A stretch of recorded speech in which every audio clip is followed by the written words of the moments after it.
Good evening, Binghamton University. This is Alex Planner, President and founder of the new BTV.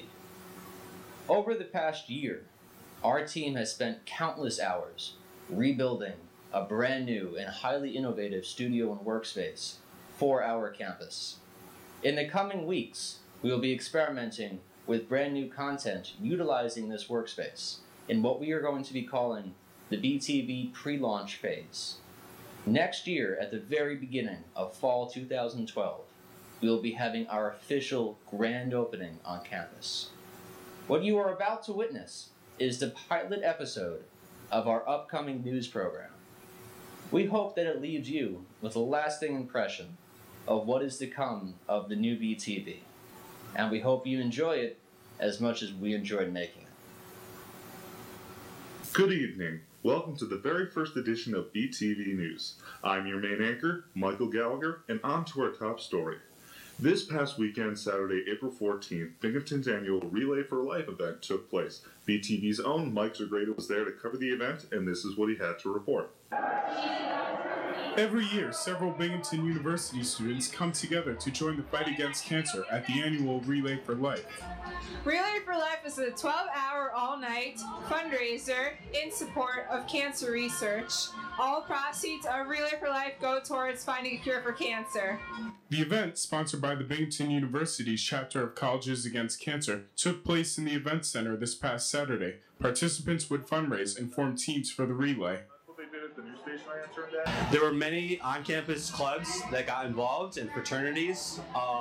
We had a very good turnout for team memberships and volunteers. The teams would walk around a track and participate in other events such as a push-up competition, dancing, rides, and much more. Everyone's having a lot of fun. This is actually my first Relay for Life event. I'm impressed. There's a lot of enthusiasm, and there's a general feeling of community around. We want to bring the community and the campus together and spread awareness of a really good cause. Many of the groups plan to stay and walk for the full 12 hours of the event to raise as much money as possible. Fundraising for us was fairly simple. We have a lot of members in our group, so we just said, oh hey guys, can you just reach out to your families, your friends, and it's really easy. You can just send emails out and just say, hey, can you donate like $5, $10?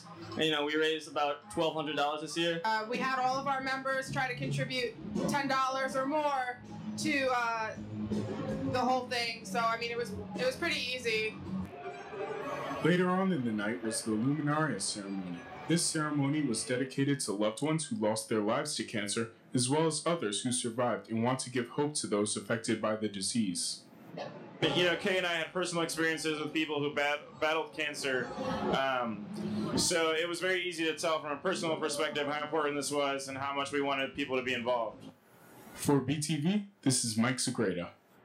The event had over 1,000 participants and raised around $35,000. The Delta Phi Epsilon sorority raised the most out of any other team with a total of $2,335. Congratulations to all who participated, and thank you for making such a successful event. Another buzzworthy event gathering around on campus was the annual Lanime event.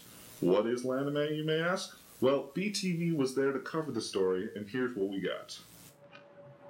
It was game on last Saturday night as the popular semesterly event Lanime took place in the ground floor of Academic A. It's one of the largest gatherings of its kind on campus. Lanime is 5 groups getting together, or a bunch of groups getting together on campus that have similar likes and have kind of interlapping interest, and getting together and making an event for everybody on campus. Yeah. And it's supposed to be fun for everybody. We plan this ahead of time, usually a couple months ahead. And every semester after our Lanime meeting, we kind of get together and plan for the next one. The 12-hour event was hosted by 7 groups: the Animation Club, the Binghamton Gaming Group, Core, Guard Break, the StarCraft team, the VGA, and the Collectible Card Games Association all worked together to help make this one of the biggest Lanimes yet. This is the most amount of people we've ever had at Lanime. We had about 250 people this semester. Last semester we had 200. Prior to that we had maybe 100, 150. LANime is really cool. We work with Binghamton Gaming Group and Core, and various other groups come together in addition to the Anime Club to host this sort of like a coalition group effort. And Events included anime showings, board games, and several video game tournaments, including Pokemon, Street Fighter, Super Smash Bros., and StarCraft. For me, LANime is the StarCraft tournament, man. I mean, I know there's anime, I know there's other games, but I'm here to chill with my friends from the StarCraft Club and play StarCraft. The event is also a great opportunity for people to get involved with other groups with similar interests. Oftentimes when you have a lot of people that love this stuff all in one place, you get a lot of those little unexpected fun moments that happen and meet people that you don't always see a lot, and those kind of things happen, and there's not too many places where those kind of things can happen these days. So it's... Reporting for BTV at Binghamton University, this is Michael Gallagher. If you're an avid gamer or like anime in general, all the groups who are involved can be found at the official LANime Facebook page. Moving on, we are now going to turn to the weather. Take it away. Yeah, we've had a great April this year. We really haven't had that much rain, and we continue that pattern today and tomorrow. Let me break it down. So today we started off cold with temperatures in the mid-30s around the entire area, but we warmed up nicely. The rain on Saturday will begin in the wee hours of the morning, say around like 6 a.m., 5 a.m., 6 a.m., and it's going to continue throughout the day. I'm going to say there's a chance for a thunderstorm in the late hours of Saturday afternoon, but I'll monitor that as the models are more in agreement. The temperature on Saturday will be near 60 degrees, and it will be around, and Saturday night we're going to see the rain continue into Sunday, steady at times, and the temperature will be around 45 degrees. Sunday, it will be colder. The cold front's going to push through our area on Saturday, so we're seeing temperatures hit around 50 degrees, and Sunday night's going to be chilly with temperatures in the upper 30s. Monday, the low will linger around our area. It's going to provide some scattered showers, not nearly as much rain as we will get over the weekend, but still enough that it's an unsettled period of time. Monday and Tuesday will be upper 40s, lower 50s, and Wednesday we're finally seeing the rain kind of move out of our area. We'll have clearing skies, and highs will jump back into the upper 50s. Thank you very much. Many Binghamton University students are familiar with social networking sites such as Facebook or Twitter, but are we using them to their full potential? Social Media Week, an event on campus, hopes to help students out with this regard. Social Media Week, sponsored by Campus Activities, is a week-long event that seeks to educate students on various aspects of social media. Social Media Week is a new series of events that we're trying here on campus. It was started at Bridgewater State University for the first time last year. It's a new thing that lots of different campuses, especially student unions, are getting very interested in to help students learn how to use social media appropriately and how to be safe when they use social media in different circles, and how it can translate to the workforce and getting jobs and that kind of thing. Many of us use these sites to connect and share with friends, but what Social Media Week hopes to do is to teach students how to use them in other ways. We connect with the seniors and their employers and so on. Okay, I worked in India before, and frankly speaking, I got a job. I got an internship this summer because of LinkedIn. It's because of the professional connections I had with the people out there, and then I sort of make them recommend me here, and then I got an internship like that. I want to develop a positive social media presence because you want employers to want to employ you outside of school. Obviously, when you leave, you're going to be looking for a job. And if you were to Google yourself, what will you find? Will you find party pictures? Or will you find your resume? To do this, the event held several lessons with topics ranging from cyberstalking, Google+, and how to create an online identity. Yeah, so we're doing a lot of different activities this week to help students, faculty, staff, everyone at the university learn more about social media and all different types of social media. And so each week at noon, there's a Nooner event. Yesterday they did a Google Hangout. Today it was all about LinkedIn. Those who attended the event also learned the benefits an extended network can bring, even right here on campus. Let's see. For example, like a couple of months ago, I got into Twitter as a joke because at first I thought it was like kind of creepy that people were following you and like you posting wherever you are, like what are you doing, and like people are actually interested in that. But then like I realized there's so many things you can get out of it. Just for example, on campus, like I followed Sodexo, and like usually there's a tweet about like freebies, like you can get free stuff. So if I'm near the union, they're like, oh, free cookie today with the purchase. I go and get it, and they're like, how'd you hear about it? I'm like, Twitter. For BTV News, this is Michael Gallagher. If you want to learn more, please stop by the union tomorrow for the final day of Social Media Week. Now we turn to Mike Zagreta with sports. All you, Mike. It certainly has been an interesting NHL playoffs. New York Rangers and Ottawa Senators are tied up after a 3-2 win in Ottawa. So it's definitely an interesting series to watch. One of the most popular series, though, I have seen is the Pittsburgh Penguins-Philadelphia Flyers series, which is now 3-1 after a remarkable 10-3 win by the Pittsburgh Penguins. It's definitely something to see. I mean, if you like pure hockey, this is definitely what you're looking at. This is NHL playoffs, and it's definitely something to witness.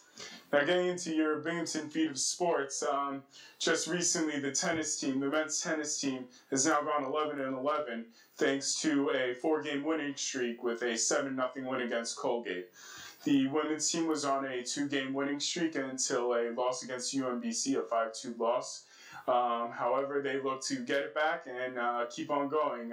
April 22nd against Stony Brook. In baseball, after a 5-game winning streak was snapped against Marist, they look to get it back together when they face off against Maine, August 21st at Cornell. What's amazing about these two teams is that they're doing this all on the road after renovations to both fields, and I really got to give them credit. They are really doing something terrific this year. Special shout out to a Jake Lambert, America East Player of the Week, a starting pitcher for the Binghamton Bearcats baseball team. He is 2-0 with a 1.38 ERA. In track and field, freshman Jesse Garn has won Player of the Week for his recent win where he got the best time in track recently. April 21st will be the next game. It's the Upstate Challenge at the University of Buffalo. And then April 26th is definitely something to watch, the Penn Relays. A lot of great teams play there, and it's definitely one of the most exciting track and field events. In lacrosse, the men's team will face UMBC April 28th at 7 o'clock. It is the regular season finale and the last home game for the men's lacrosse team. As for the women's team, they'll be facing off against Cornell April 24th at 7 o'clock. It's been a really incredible year for the lacrosse team. They've had a tough schedule. They've had a couple of hard losses, but they've played some great teams. Cornell, Colgate, these are real power horse teams, and I'm really amazed with how they're doing. Going into golf, just a quick update. On April 30th, it will be the America Sky Championship in Connecticut. Definitely something to pay attention to. I hope that these guys do great. Best wishes. In other Binghamton sports news, the Binghamton Senators, after having an amazing run last year, winning the 2011 Calder Cup, unfortunately did not make the playoffs this year. However, did get 29 wins in their conference against a very tough East Division where 4 out of 5 teams did make the playoffs. As for Binghamton Mets, they start off the season 5-6 and now have a 4-game home series against the Portland Sea Dogs. And a special shout out to Brian Ruby, who is the Binghamton Athlete of the Week. Brian is a batter for the Binghamton baseball team. In the recent 5-game winning streak, he went 6-11 with 2 RBIs versus the series in UMBC. Thank you, Mike. And now on to Garrett Givens, who has a report on the Mr. CIW event. When you think about college campuses, one doesn't normally associate beauty pageants with them, right? Last week, CIW hosted its own Mr. CIW pageant. Competitors were judged on their talent, personality, and their just overall talent and poise as a young male. For more on this, let's turn to Maura Lenahan with... Last Friday, the College in the Woods Dining Hall hosted the Mr. CIW Male Beauty Pageant. The contest, hosted by Sammy Allenberg and Mohammed Bishawi, CIWRAs, was the result of an RA event meant to celebrate diversity among students and strengthen community in CIW. Yeah, I think we also wanted to, the whole point was also to evoke a sense of pride and a stronger community within CIW, and so we wanted to do that, and this was kind of the perfect way because it was fun, but it also was more than just something that was fun. It also kind of taught us all a lesson in building community. The contest was broken into 3 parts: casual wear, talent, and formal wear. Contestants were also judged by their answers to questions asked by the 3 judges. While the specific portions were important, the main thing judges looked at was how they related back to the community. Yeah, it was something centered around the CIW community, I believe. Can't really remember exactly. You probably remember it better than me, but no, man, it was freestyle. You know, said it and then kept it moving. But yeah, said it from the heart. Yeah. It was just like, you know, if you were chosen Mr. CIW, why you think you would make a good candidate? And like, just answering that question, they had to say like their experiences with CIW, what they did to like benefit it, and like what it means to them, like to be in CIW, or what CIW means to them. Okay. All right. So.